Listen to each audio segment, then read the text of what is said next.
เพลงจ้ะคือพระองค์นี่องค์นี่ในเจ้าคือคุณแม่ในเจ้าคุณแม่พัดเด้อได้มาฟังในเจ้าบทเพลงของคุณแม่แล้วก็ยายแก้วอาเทียนโลวิญญาณยายแก้วในเจ้ามาฟังเพลงหัวอกแม่อันนี้ลูกหลานไอ้สมยศแล้วก็อาจารย์โกงในเจ้าได้เป็นเจ้าภาพโหลดกันในเจ้ากับเพื่อนฝูงในเจ้าญาติมิตรสหายประตูมากันนักหนาปาต้านในเจ้าวันนี้ขอแสดงความยินดีกับเจ้าภาพการหัดหลังของใหญ่กว่าผู้บัดไปโน้บัดไปหางในเจ้าเป็นเจ้าซาวไปซอมาข่อยกุตักกุตีบัดไปหางบ้านใหม่ที่ไหนแต่งามอย่างอี้ประตู10 ล้าน2 ล้านในเจ้าวันนี้มี100 ล้านในเจ้าอยู่ไปแถมปีมี1,000 ล้านเด้อในเจ้าไอ้สมยศกับอาจารย์โขงในเจ้าอยู่ไปแถมปีของเขามีเป็น20 ล้าน100 ล้าน1,000 ล้านในเจ้า10 ล้าน100 ล้านในก็มารักศิลปินในเจ้าที่ผู้บัญชาส่วนของเราสุมาอภัยขออนุญาตในเจ้าพ่อครูแม่ครูในเจ้าขอกราบอนุญาตเจ้าเจ้ายายหรือว่ายายคุณแม่ในเจ้าโบซอนในเจ้าศิลปินแห่งชาติในเจ้าคุณแม่ลูกจากเมืองตาววันนี้มานั่งเป็นเกียรติในเจ้ามาเป็นประธานไว้เพื่อลูกหลานที่ในบ้านในจองโดยแล้วก็พวกเราแม่ครูทุกท่านทุกคนในเจ้าได้ฟังโจไปก็คือแม่ครูบอชุมในเจ้ากับไอยุทธในเจ้าไอยุทธขาวได้ค่ะก็ได้ใส่ชื่อว่าไอยุทธดำหรอ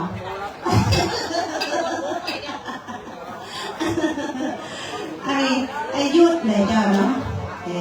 ไอยุทธดำก็เรียกว่ายุทธถ้าผมมียุทธดำเนี่ยลงมาได้หรอ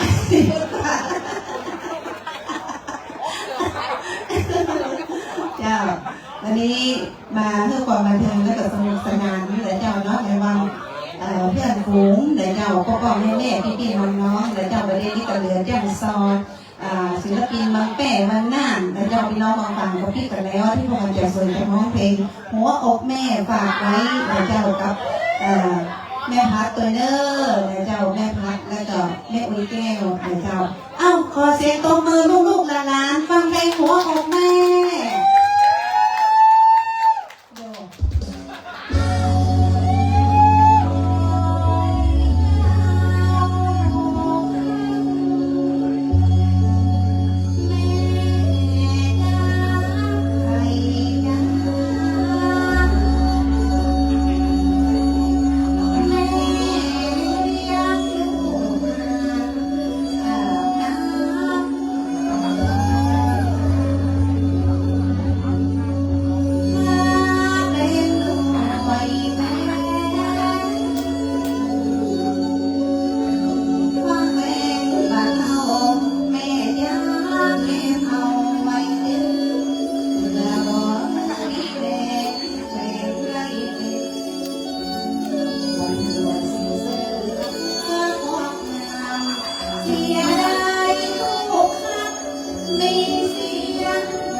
ในเจ้ากราบขอบคุณวันนี้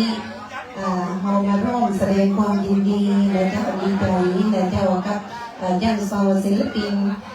แห่งท่านหนึ่งในเจ้าเนาะเป็นตัวอย่างในเจ้าเพื่อหมู่เฮาได้มีกำลังอกกำลังใจในเจ้าชีวิตต้องต่อสู้ในเจ้าเนาะเมื่อสู้แล้วในเจ้าเขาได้หันเบื้องโกนในเจ้าได้ดีได้ดีในเจ้าเอากระบวนยกย่องสรรเสริญในเจ้าเนาะอันนี้เป็นสิ่งดีๆภูมิอกภูมิใจเพื่อนฝูงของเราในเจ้าตอนนี้นายเจ้าที่พอจะสวยนายเจ้าจะมอบหน้าที่ให้ศิลปินจังซอนหลายๆท่านนายเจ้าที่ยังอยู่กันเป็นร้อยเลยนายเจ้ามอบหน้าที่คือลูกสาวนายเจ้าน้องสิงพันธ์นายเจ้ากับไอ้จันติ๊บนายเจ้าเราเป็นพิธีกรต่อเจ้าขอบคุณเจ้าขอบคุณแม่ครูที่ปอจันสวยต้นชลาเพลงหัวโอ้แม่เจ้าโอ้น้องสิพันธ์มาคนเดียวนี้ไอ้จันติ๊บให้จะเมาพ่องนั่นนะนั่งอยู่ที่โต๊ะปูนนะเจ้า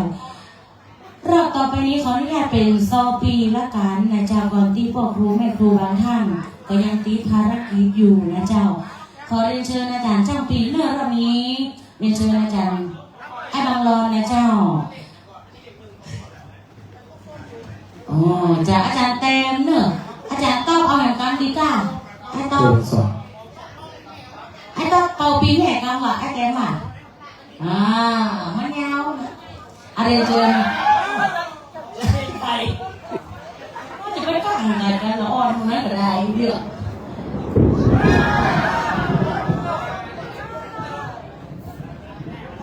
อยู่ใต้ห้องฟ้าบรรทัดโปรโฟนเนาะ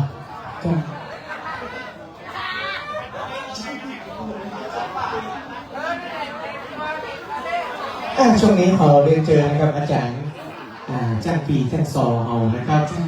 ร่วมเรียนเชิญศิลปินเนอร์เลยครับเรียนเชิญนะครับตอนนี้เรียนเชิญแม่ครูแจ่มจันทร์แม่ครูคำน้อยนะครับ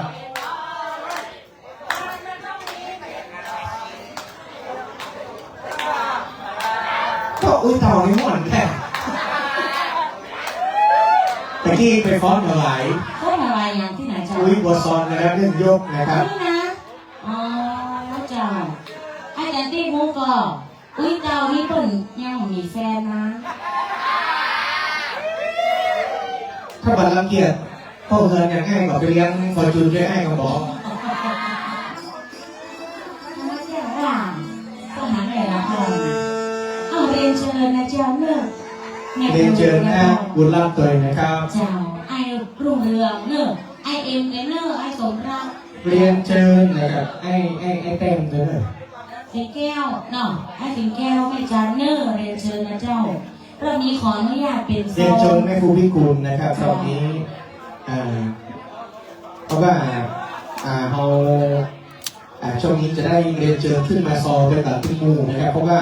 ตอนนี้เวลา3 โมงกว่าอยู่ประมาณนะครับเราจะต้องเสียเวลาหน่อยนะครับเนาะเพราะว่าวันนี้เราได้รับอนุญาตจากทางราชการเพิ่มนะครับในการจัดงานที่เรามีการแสดงมหรสพนะครับน่าจะติดโอ้โทษอันนี้ขนาดไม่ได้สอนอะไรจะโจ๊กอย่างโจ๊กเตอร์ต่อจากแม่จะเข้าห้องก่อนตัวตามแม่พันจะเข้าห้องมันจะมองเข้มก็โคตรอยู่กลางกลางลายก็มีไข่หอมแม่จับคนจะลืมเลขที่บ้านกันมั้ง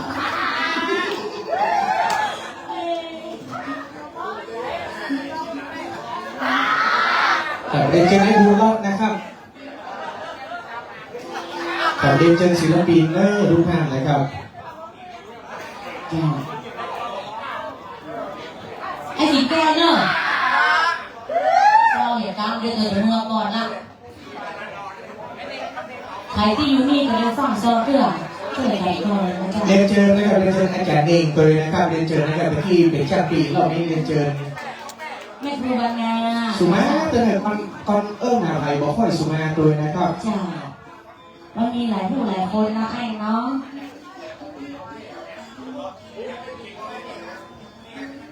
เรียนเชิญอาจารย์ติ้งนี่ป่ะครับเรียนเชิญอาจารย์ติ้งนี่ขอเรียนเชิญอาจารย์ติ้งปอปีกรรม เจอคุณโดนเลยนะครับมาซอยซอแต่ที่ต่อเป้าพี่อีก ตะกี้ดีชอบลองหน้าดูเนาะ อ๋อ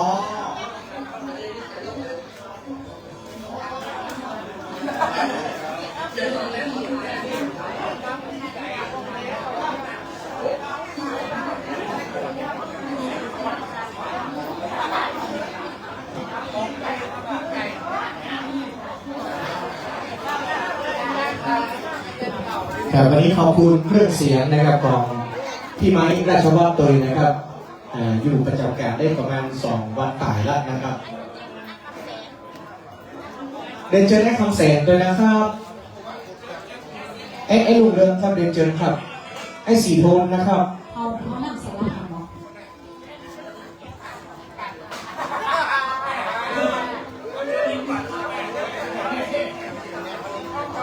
ไอ้อินฝันมันแปลกเดี๋ยวก่อนรอก็ได้เดี๋ยวรอบสอง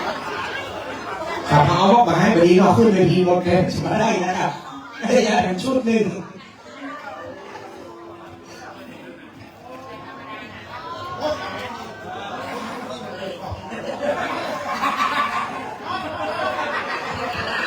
มาบอกอีกอย่าดูดู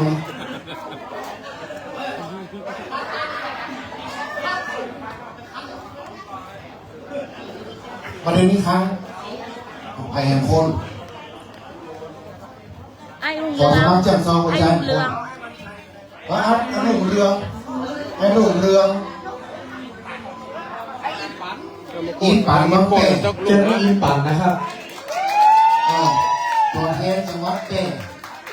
อินปันมันจะลงเฟืองเนาะก็อินจังกันเขาจะมาเป็นฝาแฝดโอ้โหวันนี้รวมศิลปินนะครับในหมู่เฮาจากปีจากซอทั้งหลายนะครับเชียงใหม่เชียงรายน้องแป้งลำพูนลำปางนะครับได้มาร่วม เอาไอ้ฝันนั่งสลับใจให้ชุดนี้ พอเพื่อขึ้นมาผิดจากซอปัจจัยเลยจากซอปัจจัยคอยไปยิง ชุดนี้ เขาไปยิงอย่างเขาเป็นแขก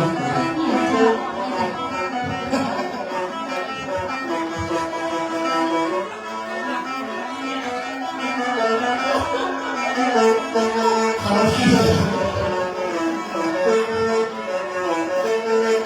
ชอบหูจ๋าแต่มาด่าลีลาไม่ทำดี ใหญ่คนว่าไปเสียงแต่สอนนักมีโค้ง เพราะว่าเป็นงานศิลปินของจังปีจังซองป้าปกองเจ้าเป็นพี่น้องเสือเฟ่พี่น้องเมืองฝางเจ้าคนมาร่วมเจ้าที่หลายขนาดนั้นเนี่ย สี่อย่างมากวันนี้ งานวันนี้พระเจ้าม งคลขึ้นบ้านใหม่หนึ่งสองคือทำบุญปล่อยข้าวสารอุที่ส่วนกุศลตั้งพ่อไอ้บุญโขงรถแม่ไอ้สมยศแม่อุ้ย ชีวิตแก่ที่พระเจ้า นะครับสามก็คือมักมือแต่งงาน ฉลองปริญญา ก็จะทำปริญญาฉลองปริญญานะครับปชมหาลัยเชียงใหม่นี่ปริญญาโท ฝ่ายปกครองมีงานทำบุญขึ้นหอครูขึ้นตัวเอง หลายอย่าง ทำบุญบ้านใหม่วันนี้เราถือว่าเป็นงานมงคลอย่างยิ่งของพระเจ้า กับโซมาเคยมีดีเลยที่มันมักจะดีไหมดีใจทำให้สมยศกับอกโดยแม่ครูวาซอนมโนกุลศิลปินแห่งชาติแม่ครูเก้าของจันทีจันสอนผู้สารทิศที่ได้มาพร้อมเก่งกับวันนี้นะครับ วันนี้แม่ต้องหลังรักเลยบ้าง นัก ฟั ปั ง ด ลูกฟังหลานซองเจ้า น้ำหนักที่34 เข้าให้กันนะ นักคน เดินพี่จะหลอนแน่นายเลย ถ้าคนอื่นครับ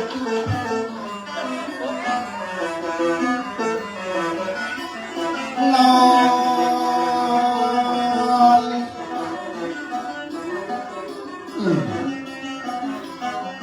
พระบุญบ้านใหม่ได้เลือกเอาวันดีเพื่อส่งให้พี่ขยันปัดเป่าอยู่เรือนนางใหม่สบายเรือนางเก่า ความทุกข์โศกเศร้าตุเจ้าเป่าสู่น้ เจ้าเป่าอะไร ำเป่ากระถางให้มันปีใหม่รถขอบคุณนะพี่น้องตั้งหลายถึงหญิงเล็กใหญ่ถึงน้อยเล็กใหญ่ศิลปินนะต้องเรือออกไป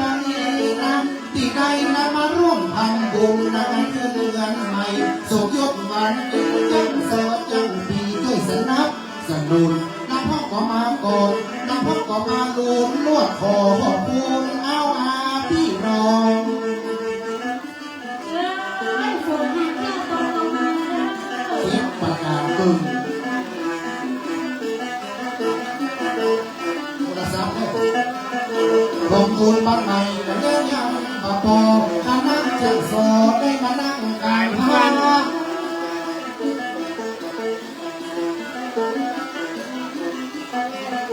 เลิกเจ้างันมาเดียวฝนก็ตกแล้ว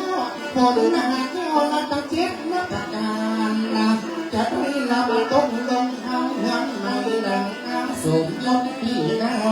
นะอยากมาดีใจแต่นอศิลปินยังสอนถึงจะให้ยังไม่มาช่วยกันต้มเหนือออกไปได้มาขึ้นบ้านใหม่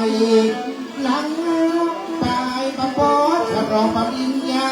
ซื้อสามาเต้นโกนเต้นหลังศิลปินได้มาน้องกันทางจ้อยอุ่มซองอันตึงหนุ่มตึงเฮาส่งมาเปิดกวนสายน้องมันจะรันตรงฝั่งนี่ละน้องน้อยเลยนะตกจะมันตึกรถเย็นดีมันได้เปลือกเหล้าหน่อยนะ พี่ครูบอกเสียไม่ได้คือมาโซ่ด้วยนะ คิวต่อไปในมนขึ้นวันใหม่กันนะยังบะปอหมู่เจียงซอเอามาปักกันงานที่สองความบุญปอยเขาสั่งอยากมาร่วมมางานกับสมยศพี่อาเป็นใจศิลปินเจียงซอก้อยร้องให้เบาสีเอารอบใหม่นี่ละน้องน้อยละนางรอบนี้คิวรถเต็มแล้วรอคิวรถน้องฝากรอบสองนะครับเนี่ย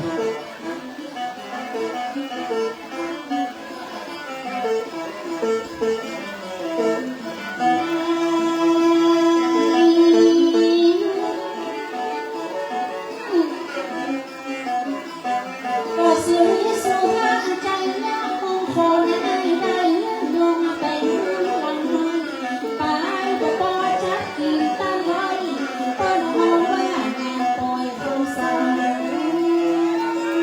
สี่งานรวดกับเมื่อแม่ปูเท่าวันนี้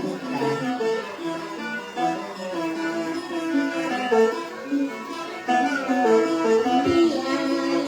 ก็วันนี้วันได้แต่งดาจึงส่งเข้ามาเพื่อสารพิษ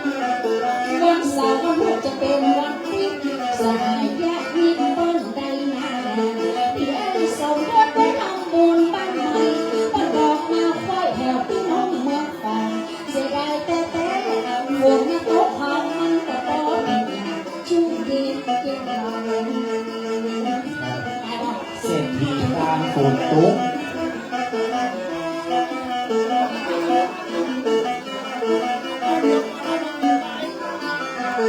จะเป็นแค่ซอกอายช่างโซนลักลำไปบัดช่างใดมานั่งกะหา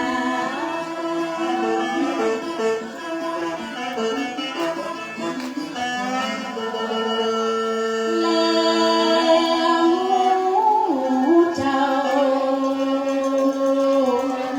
ฝนตกลงมาจนพี่น้องเขากินเหล้า โอ้ กินข้าว ข้าว นาย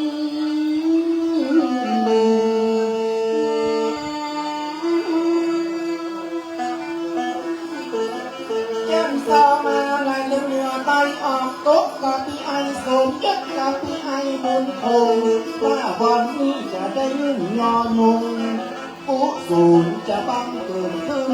มาวันนี้ดีอกดีใจสุดรักก็ใจเอาเดือดสนั่นปั่นปืน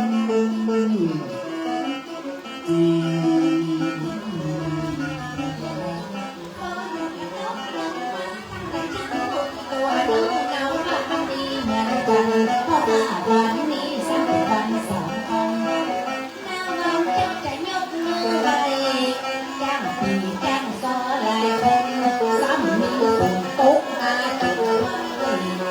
จะบอกพี่น้องว่าให้วันนี้ซ้ำเป็นวันดี ฝนตกเดี๋ยวจะกินเหล้าลำเหมือนแบบผู้มัน วันนี้ก็ปัญญาเต้นอีกพ่ออีกแม่ที่คนมาร่วมกัน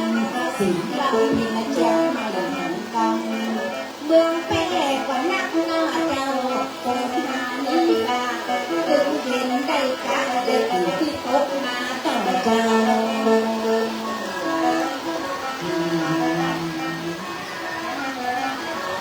วันสวรรค์ยังบ่เต้าวันนี้ยับยามวันดีคือบ่มีเสียหายวันพ่อบุญสลองเมืองเชียงไฮ้สร้างเมืองเกียรติใหม่โดดขยายเต้าหน้าวันพ่อบุญน้ำแดงในหลักสินไทยและพ่อบุญน้ำเมืองไหลตาซื้อเป็นหำหน้ายามสร้างของพระตำหนักเมตตายามสลองปาน้อง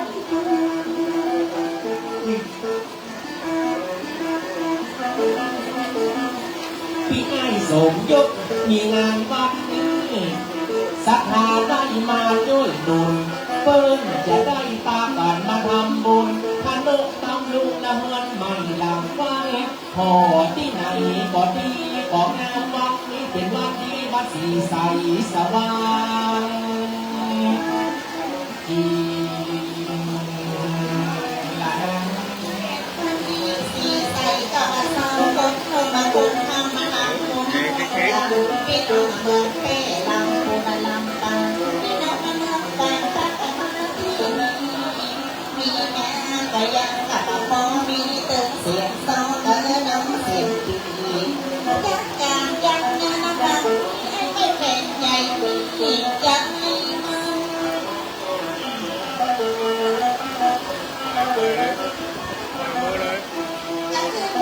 ไม่ต้องให้ส่งโมงสักมาโต๊ะกับอาจารย์บุญคง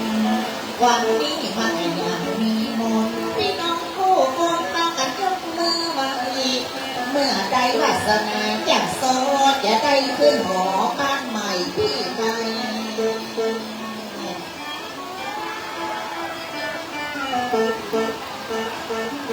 วันนี้รับเอามาพี่น้องพ่อประกาศเจ้าพ่อประกาศคน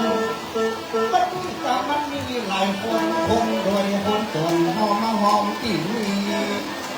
คนหาเที่ยวเจ็บประการต้องรับเป็นคนเล่าคนที่ปฏิละเอาไม้เป่าตีรถลากยึดเอามาเป็นจังซอก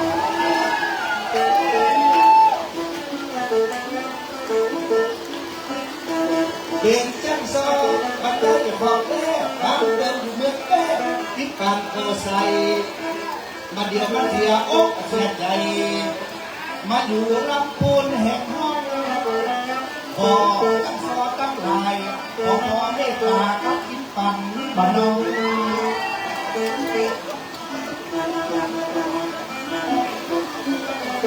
ชีวิตมงคลและผู้เสริมตรงเข้าบ้านใหม่นั้นเราจะทุกข์จนตู้ใจนี่ไปให้อยู่ดีสบายขออวยพรบ้านหน้าสุข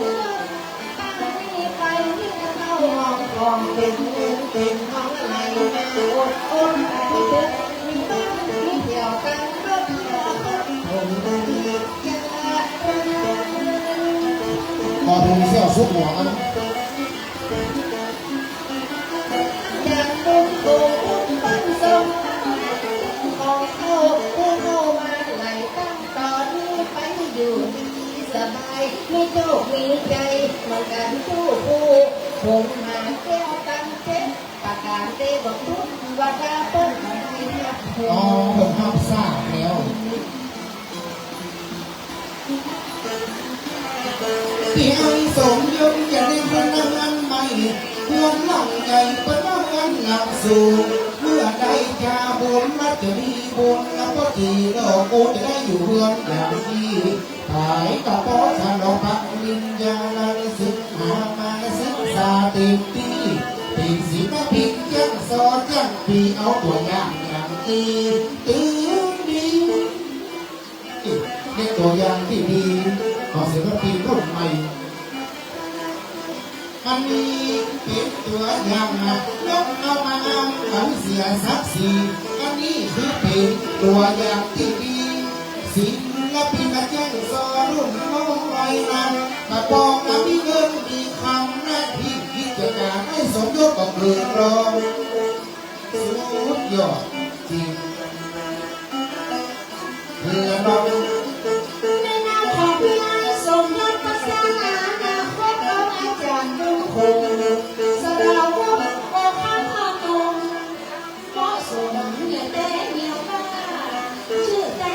ปัจจัยชื่อสูงคนนึกแน่นอสมตาสมนาไป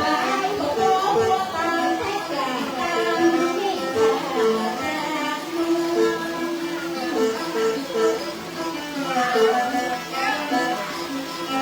ขอความอินพระตาขอให้สมรักผู้นี้เอาไปหมดต้องทางเรือการไปหมดเหมือนสะเป้าเรือผู้นี้เขาเอากับตื่นเร็วบอกว่าอะไรคนรับกันสู้ว่าวิญญาณได้จากไปก่อนเลย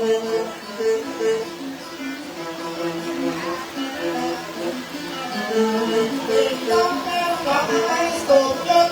แม่กันหมดหลับที่น้องตั้งลายตาจะก็มาหาพี่ไปแล้วไปอยู่ทางใดละคุณแม่บัวพักต้นไปอยู่กับที่ไหนกันจ้าเทวดาพิจารณาแต่ต้องได้ฟังเสียงก็สุนรักแต่แม่บัวพักดึงนิดนึงนะ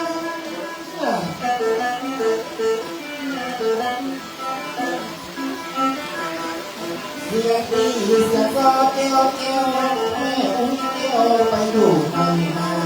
ไม่จะรอเทวรุษเทวดาเอาตาแม่อุ้ยเกี้ยว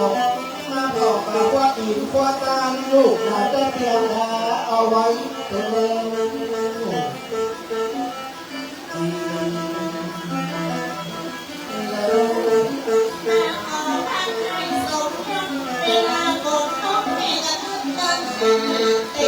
แต่ก่อนเกิดตุกมุงตามาเดียววาสนาก็อยู่เงินหลังใหญ่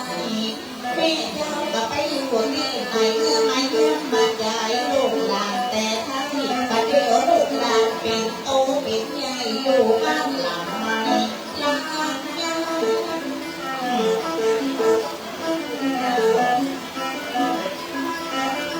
กันเลยมาไม่บอกให้สมยศนาคตก็ไหนยังมั่นใจไอ้ยังผู้โคก็เป็นห่วงเป็นใยอยากอย่างมาไทยเดี๋ยวกี่วันแล้วยังบอกจะไปเมืองนอกมานาหาเงินตาเอาไว้เพื่อแก่เราอันนี้พระปู่สักกุศลพระลูกหาเงินมาสร้างอนาคตทำให้สมยศที่เพิ่งสร้างตัวกันยังมาหอบางเกี่ยวเงินทำนึกหาเงินทำแล้วเอามาโยนเราเพิ่งได้มาเป็นตั้งเป็นยอมยังมาใหญ่มาโตนอกเจ้าอันนี้ก็เพียงคู่ขาคู่เป้าอย่ามาเบิ่งกับเยาสม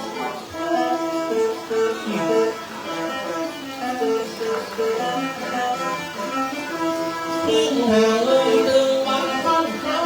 สองตู้เข้าเดินมาได้พักสนเปิดมาปิดตั้งตู้สร้างตู้สมมันก็เตือปาทีเมื่อไอ้พอจะมีอยู่ในสุขสบายเงินเที่ยวเงินไทยให้ล้างมูลตื้นเตาจริง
ละก็มีฝนตกหนาแก้ว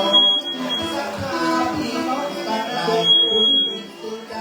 มาเห็นที่แล้วมันเข้ากันได้มาแก้วมาหลังมาจุดเจอเย็น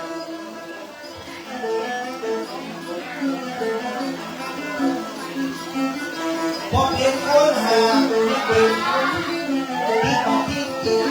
ที่ต้องเพลงจนล้นลุกคงเปิดมาถึงก่อนเอ็ดบันเอ็ดบันเสาเจ้าสุมาภัยทั้งหลายพี่น้องใจมันดีใจแต่เรา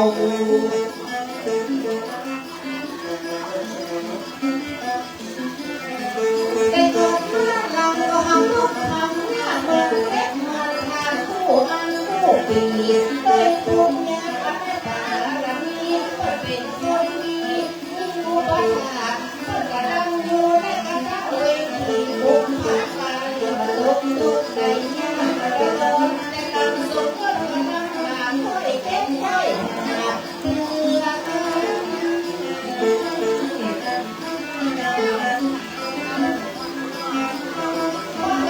อยู่กับต้นทุกข์ใจแม่ทุกประเด็นลำบากกับผู้อาจารย์ทุกใจผู้หลังแม่ทำไปเพื่อนก็ยังเก็บมาหน่อยเดียวถวายหอผู้ถวายผู้บาฉันด้วยกันมาเป็นนั่นเป็นเรา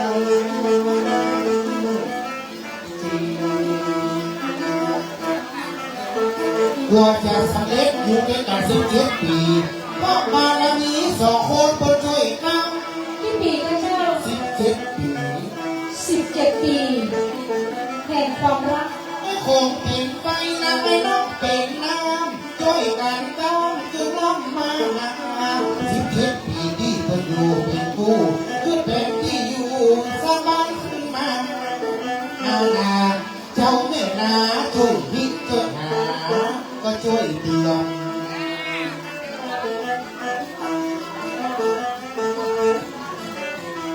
ศิลปินแจ้งปีแจ้งซอขึ้นมาดอกข้ามโจนโอเรือนก่อนมาช่วยหาตัวก็ช่วยเตือนมาเหลือเพื่อนก็นี่กับเพิ่นเป็นมาจนได้สร้างตั้งเจ้าเสหาน้ำเพียงเกินตาเข้ามาราคา ก็ได้ส่งรับคำอาจารย์ผู้คงงานผู้ส่งตั้งได้เพื่อนเรา ป่ามันมีเพิ่มเติมกันเลย ก็ตะกัวพี่น้องชาวบ้านใครจะมีทางบ้านยังปัญหาประชาธิปไตยความจริงใจอยู่กันตึงวันการก็พัดอยู่ต้นกันเมืองแต่เมืองบ้าน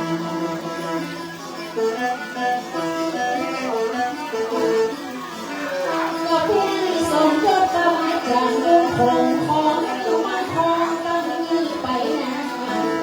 ก็ต้องหัวให้ทุกข์ให้บ้าก็ต้องไปฟังไทยสักอย่างแถมกันสิ่งที่มันมีเท่าเทียมกันแต่แน่ใจเฮามั่นคงเหมือนเก่า อยู่กันไปเกิดแก่เกิดไฟไอ้สุดรถเป็นไฟไอ้บุญคงเป็นน้ำ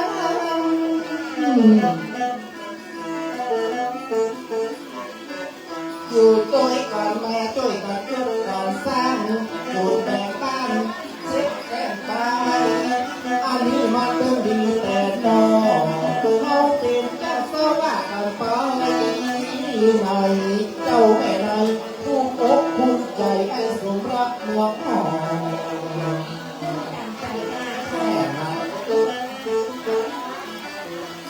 เขาเป็นน้องที่ผู้เดียวก่อนสร้างสัมพันธ์มาโดยตลอดสมยศให้สมรักหลวงพ่อวันนี้มาภูมิใจตัวไอ้ที่แทนต้องลูกศิษย์ตัวทรงเหมือนกันเป็นครูบาอาจารย์เจ้าสอนรุ่นเก่า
จะเป็นคนขาดเดียวเอาพวกเขามีแววมองเดินเดินมีน้ำตาธนาคารเจ้าทำให้จบดีจบดีรักดีตลอดเลยแล้วรวยแห่งเจ้าเพราะว่าอยู่ในการมาหรือเมืองนั้นบางเอ่ยทิ้งให้ก็บางเอ่ยกินมันอยู่ในการก็บางทียังหอกสื่อสารต่อมาอยู่ในการเมืองกันอยู่ด้วยกันตั้ง10 ปีผู้งานบางปีเพื่อนไว้สักหน่อย บ้าเรามีผู้ดีผู้สอนเป็นลูกเป็นเยาวชนให้ด้วยหลัง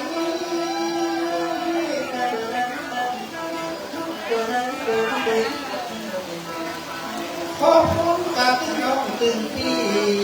วันนี้เขาก็มาด้วยกันมาจะพี่ดังสอวันนี้มาหยอพี่ก็แทนกันมาท่านน้องพี่ผู้สอนน้องและกัน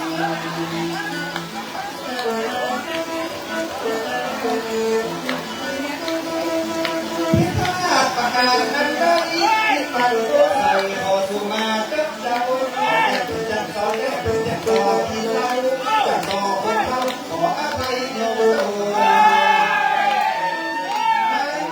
ปัจจัยเก็บเงินของเก็บก็ขอจูงขอจูงเมื่อลูกเป็นคนเมียแผล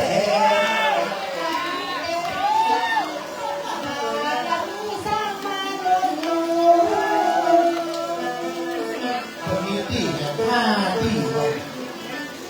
ก็เพิ่งจำได้ทักษะปันส่วนผู้อยู่มุ่งทุกคนต้นใจตั้งแต่นี้และตลอดไปมาจะเริ่มเริ่มก็ยังไม่เคยทำอย่างนี้บ้านไรต้องเป็นพันเดือนมือมาแต่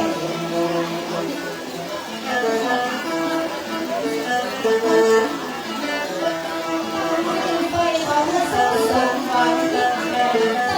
เขาจำเขาไปนั่นเป็นที่ไม่เปลี่ยนร้อยล้านต้นมีปลาจะเป็น2-3 ที่น้องน้องปลาจะเป็นการปีตั้งซ้อมมาและเป็นใจมาตุ่ม อันนี้เป็นผู้ตัวอย่าง LGBTQ เพื่อบอกชิวๆละอ่อนรุ่นน้อยรู้จักออก ไปได้เนาะ เจียมจังบังเขาท้องรุ่นน้องจะไปฟังลิงเปิดห้องส่งพระรถเท่าเทียมจะไปมาเทียงกันที่เจ้าหนิวแนวที่พี่นี่ส่งรถรุ่นใหม่บอกบอกพี่แล้ววันนี้พี่ไอ้ส่งเยอะพี่ไอ้คงตาบันลงน้ำหัวเมาก็ไม่ได้เรียนดูจำสื่อจะไม่โซเบิร์นเอาไปผู้เขาไม่ยางกินเบียร์ละอ่อนรุ่นใหม่ต่อยางท่าเชียร์หัวลงไปกินเบียร์เมืองเป้มีอยู่ สมัยมาใหม่ก็ใจชั่วชั่วไทยเป็นเมียเป็นผัวอีแม่ก็รู้ ลูกก่อนกินเบียร์จกปูเอา น้องสมัยมาใหม่ไปจ้างเอาลับดูเอามาอู้ม้วนอกม้วนใจบอ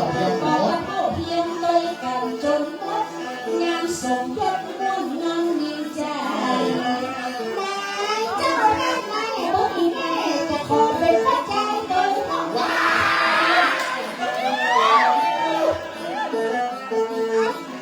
อย่าไปเล่น พ่อ ไพ่ เป็ ผ่าน แม่ยิงได้60 ปีไอ้ยังก็มาดีกู้ทองอีแม่จะขอเป็นพ่อชายตัวพ่อเอาน้องหวังหาเป็นผู้แล้วก็เป็นผู้เพสร้างสรรค์ตัวเป็นตัวของหวังหาน้องหวัง น้องเก่งจังน้องเขาจะเป็นผัวน้องวันนาบ่ต้องกลัวนายจะเดือดร้อน น่ะน่ะบอกฮักหลงบอกฮักน้ น้ อ อง งข้าเก็บ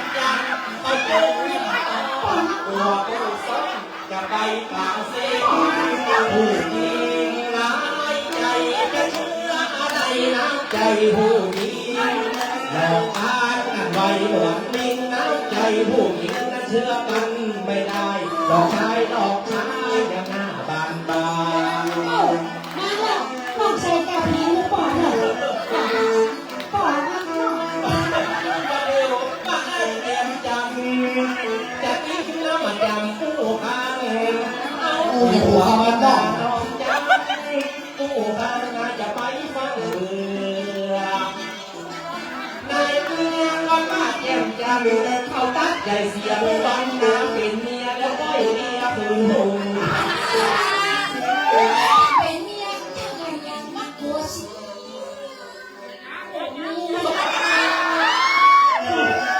ตรงที่หัวมันโตกเนาะ อยู่ห้องได้มาหลายปีเองปีนี้จะได้เสียตัวบ้านนาจะเจอจับเลยอันนั้นที่จะไปตัวพี่นวลแก่งใจเพียงตัวเป็นอย่างมากเลย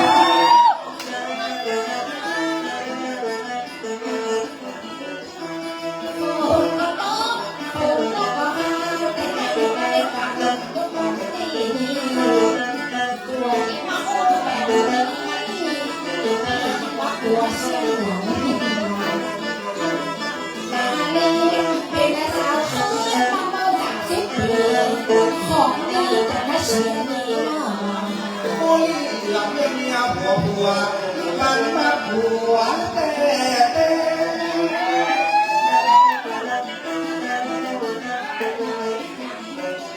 บ่มีไผ่ต้องสอบตึงที่แห่มันแต่ที่บ่มีไผ่หงจะสักหากันยังไงอยู่ละกูนาบ่มีไผ่ดงนาขนมหัดมาสักมุมที่บ้านหลังมัน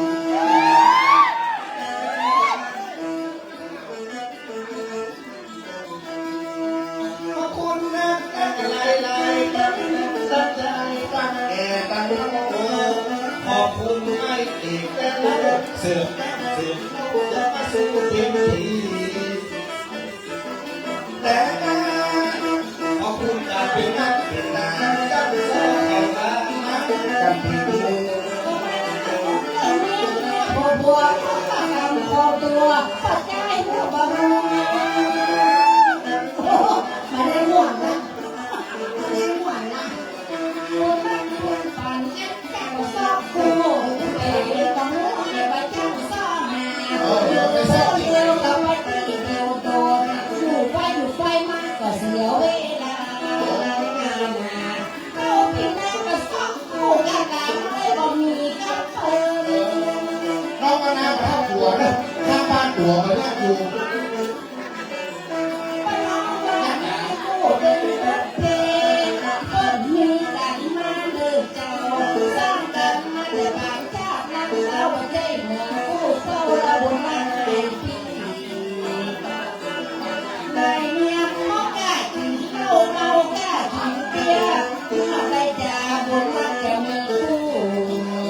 มีกูก็เพื่อสิ่งที่เราอย่างนี้เราจะผ่านฝนตกแล้วบาดใจอย่ากลัวเอาเรื่องผัวของใครยามอยู่คนเดียวเมื่อมาเจียมน้ำเขาหาผู้ค้างก็ยังแบบนี้นี่บอกนอกนะก็เดี๋ยวเพิ่งจะตายปีนี้ผู้ค้างแบบนี้มาอดมาอ่อนอันปอดหักน้องอันนี้ปอดขาวน้ำนองเอาน้ำนอกปอดหักน้องเลย ก็มาซ้อนกันใครจะไปฟังดีคนเอาซ้อนบอดีขอสุมาของเจ้า ก็เล่นกันได้เนาะ เราได้อวยพรเจ้าภาพเก่าก็ว่าสุดท้ายใจเขาก็ได้อู้เล่นจนเป็นเรื่องเสียหายอู้เล่นก็ได้น้องพี่น้องย้อนว่าแจ้งโซ่มาหาเราก็ โซมานักย่างโซมาลายตึงยิงตึงใจนั่นไหลโฮมาถึงรุ่นแม่มาถึงรุ่นพ่อวันนี้ไหลโฮมาถึงโซดิ้งโซร้องงานกับรับแม่พ่อสีมาวันนี้ใครยังเสียงแม่เจ้าพ่อมแม่ครูคนเก่าโอละน้องโอละน้องคนเก่าอันนี้มันเป็นตั้งใจมันที่นั่งเตียงไงเตียงใหม่นะ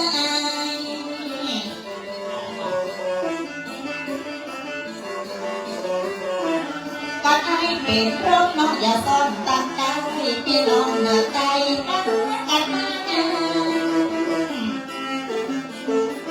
อยากสองเมืองฟ้าแย่งสองเมืองบางปากรุ่งในนาสองกับลูกลาต้นหน้าไม่อยู่ดีเพื่ออย่าเป็นกำพันโอ้และน้อยและน้อยพี่น้อย จังสอดจังน้อยพี่น้อยดีพี่เสียงบอดดีพอสุมาเจ้าบ้านเขาเป็นจังสอมาจังงานให้ต้นตุนบ่ได้อาศัยคนฟังพี่พลาดไปแล้วจะไปเป็นอย่างจริงเที่ยวเบ็ดจังขออภัยเจ้าบ้านมีการมีงานมาตุ้มช่วยกันละน้อช่วยกัน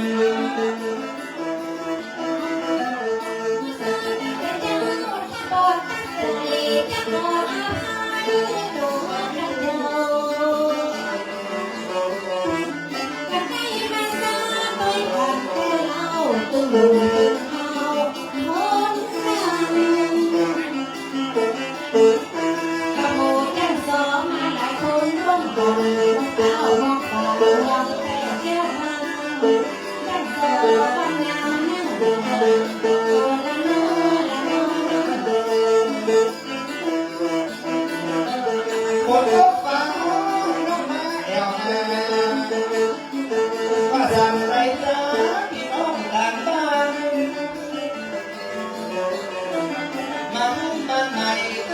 ปฏิหารหลายจ้องหลายบ้านมาช่วยกันลุ้นขึ้นบ้านใหม่ก็มาช่วยอุดหนุนงานบุญที่นี่เป็นป่าร้อนจ้าเดินจ้าเดียว เป็นบุญจะได้เอาได้ป้าใส่กันกินพุ่งตั้งหากันมาที่นี่จะขอขอบคุณเต็มจังก็จังมาด้วยวันนี้บ้านใหม่หลังนั้นมาด้วยน้ำไหลบ้านด้วยกันขอบคุณงานงามจังสอนเจ้าได้มาช่วยให้สมยศนั่งหลัง มาเร็วไม่นานพอสี่โมงบ่ายยังซอยใจมานับต่อนอนข้างไหนข้างมาได้ซอได้ย้อยเสียงบาเลือดย้อยรอแหมสักคำบทบาทนี้จังซอบนทางขอผงลงมาทุกเพียงเก้าอี้จังซอรุ่นสองอย่าขึ้นมาตอนนี้โอ้ละน้อละน้อยอกยาขอพระคุณนะครับจังซอศิลปินหอเส้นที่สองเนอหอสีพันนะครับจัดมาคือสอครบทุกท่านไทยมาได้สอท่านใดไม่ได้สอก็ห้องเพลงมาได้เนาะนะครับเราวันนี้ทีมลุงขี้เมาก็ยังปีเตือนนะครับพี่หนานบุญเพิ่มตาเอียดนะครับกรุงไทยรัฐก็ยังมีนี่อยู่ตอนนี้ถ้าท่านใดที่ได้สอได้จอยกับมาห้องเพลงกันก็ได้นะครับ